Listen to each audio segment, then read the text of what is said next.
I gotta admit, this wasn't quite what I was expecting, but you gotta give them credit. They were pretty creative with this one.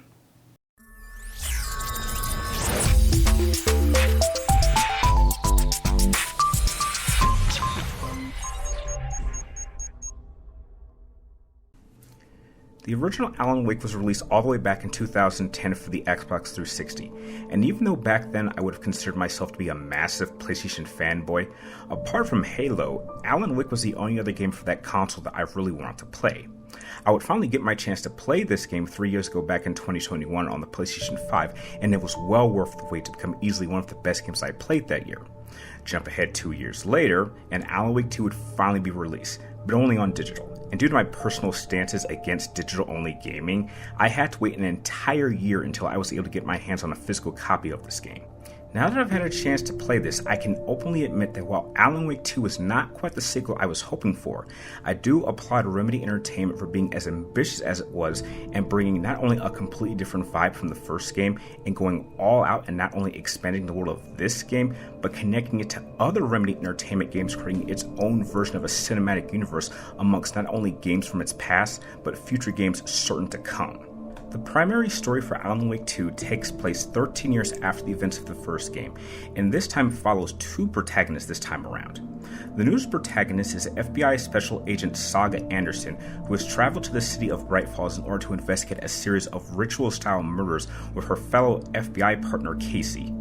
Not long after arriving in Bright Falls, Saga finds herself attacked by a reanimated corpse of a murdered victim, and after following the remains of this reanimated corpse to a nearby lake, finds herself in a different realm known as the Dark Place. After escaping, Saga encounters Alan Wake, who had been trapped in the Dark Place for 13 years, and reveals that a corrupted version of himself going by the name Mr. Scratch is looking for a device known as the Clicker, which will allow him to rewrite reality as they know it, and goes on to explain exactly how he managed to escape the Dark Place and what he and Saga have to do in order to stop Mr. Scratch. Now, I've always been a story-driven gamer, and most of the time I can appreciate a game that presents a complex narrative that doesn't reveal everything at once and expects you to either learn on the way with the character or figure it out on your own. However, it's how one executes that story that can either have a positive or negative effect. And unfortunately for me, Alan Wake 2's narrative is a convoluted mess that tries way too hard to connect too many storylines, to the point that where whatever simple storyline there may have been attempted is completely unrecognizable by the end. I'm even more confused on how the hell this game won the award for Best Narrative at last year's Video Game Awards. Okay, I'm telling you, the plot to this game simply goes too all over the place for far too long. Now, my overall completion time of this game took about 20 hours to do. Now, when you have a kind of confusing story that stretches over a long period of time, the small details matter. Now, because I spent so much time trying to find those small details, I started forgetting elements of the story that had happened earlier on in the game, and I think that's what was throwing me off. On top of that, I'm not really the biggest fan of this game giving you the choice to play the story how you want. And what I mean by that is that because you can play as both Alan and Saga, it didn't jump back and forth as I was expecting, allowing me to understand the story at certain points and how they connected. I ended up playing through the entire game, or at least Saga's entire playthrough, and then certain things were happening that I was kind of confused about. And then when I played through Alan's portion of the game, because I did these at two different times, it made it very, very difficult for me to connect the story and truly understand exactly what was going on by the end. I mean, when I actually have to watch multiple explained videos in order to kind of simplify it, I think that's perhaps bad on my part, but I just wish that the game had given us a simpler option at how to understand the story by the end. And though I kind of could understand it by watching other people explain it, while I was playing the game, the story was just a bit too much for even my taste, and that is rather unfortunate. I understand that a lot of people may have been able to figure out this game with how they played it much easier, but for me personally, the story just wasn't quite as engaging or quite as focused as I was hoping. And maybe that's the whole vibe it was going for, but even in a chaotic story, there has to be some level of order in order for me to really process everything the story was trying to give me. When it comes to Alan Wake 2's gameplay style, the developers decided to adopt a much slower pace than the original, wanting to focus more on a survivor horror atmosphere. Since we are now playing as two characters, while the gameplay is somewhat similar between the two, how they interact with the world around them is what makes each character feel unique.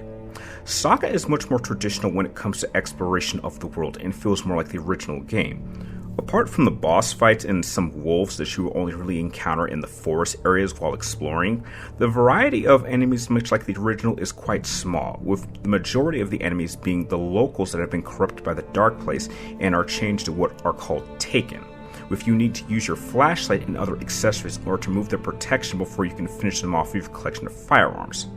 Saga has access to 5 different weapons that each can be upgraded by collecting pieces of paper from a magazine that are collected in lunch boxes that you can look for.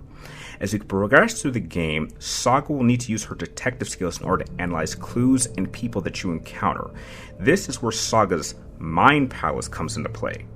In this area, Saga can break down information that she gathers, which can help her progress forward to knowing what the next objective she needs to achieve.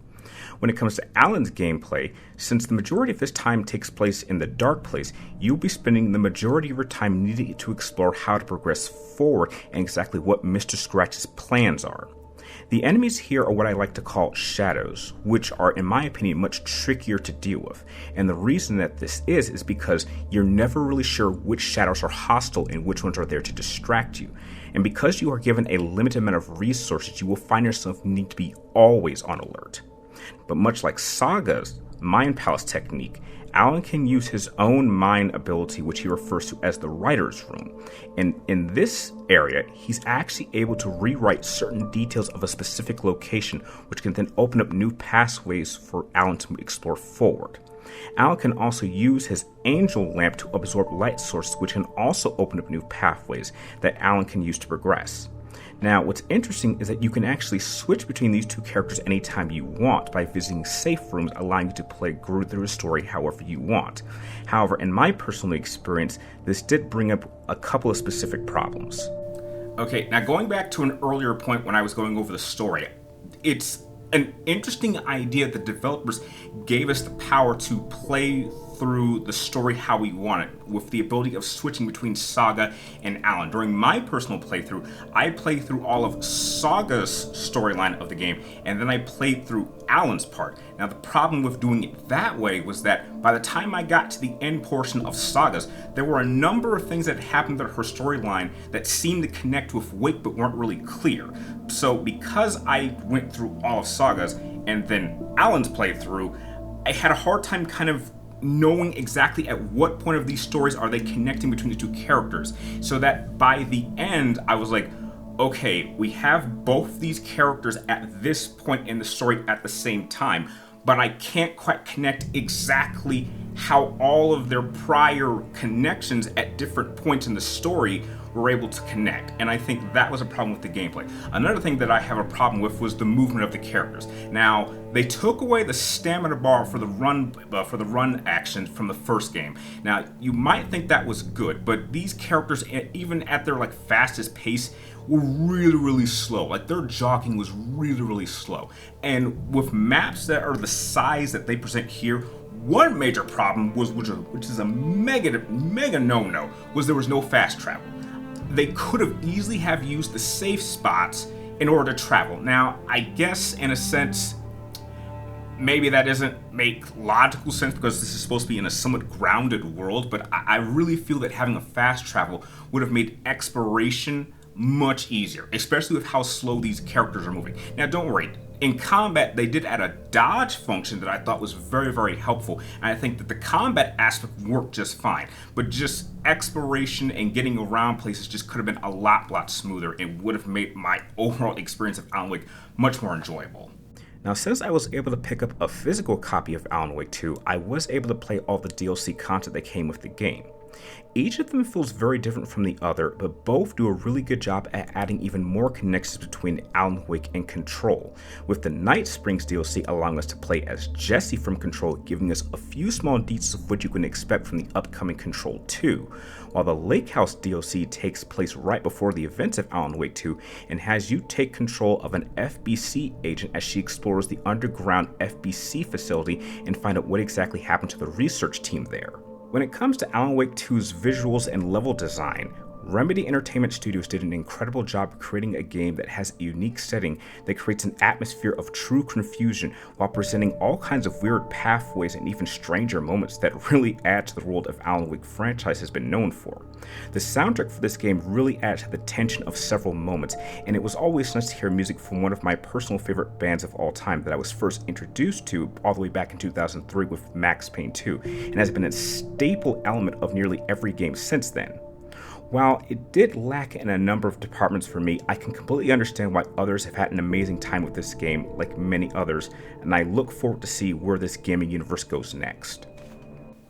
Now, in conclusion, based off my personal experience, I think that despite my issues with it, with how the story was presented and some elements with the gameplay, I would still consider Alan Wake a good game. If you had a lot of fun playing the first game, I would recommend you give the second game a try. I just didn't like it quite as much. I think that the tone and pace of the first game was just a lot smoother and easier for me to absorb and thereby enjoy. This one was a little bit of a struggle, and by the end, while it's okay, and I'm probably getting into platinum in this game and getting the platinum trophy, I probably can't see myself having to go back and play this one. I would definitely much more prefer the first game. But it does get me excited into what the next game, and I believe this kind of cinematic connected storyline is going to be, which obviously is going to be Control 2. And there's no question in my mind there's going to be an Alan Wake 3. So when those two games comes out, I'm going to be even more excited. And I just hope that the stories for those games is just a little bit simpler to understand. Now, if I had to give Alan Wake 2 a rating, I easily would give it a 7 out of 10. A little bit lower than what I gave Alan Wake 1, but I think despite my flaws, I would still, again, consider it a good game. But I think a lot of people might give it a higher score if they're able to understand the story and enjoy it much easier than I did. So that is my review of Alan Wake 2. If you happen to play this and enjoy this game, please let me know what you would give it and just your overall thoughts in the game in the comments down below. And like always, thank you guys for watching. You're awesome, and I'll see you guys next time.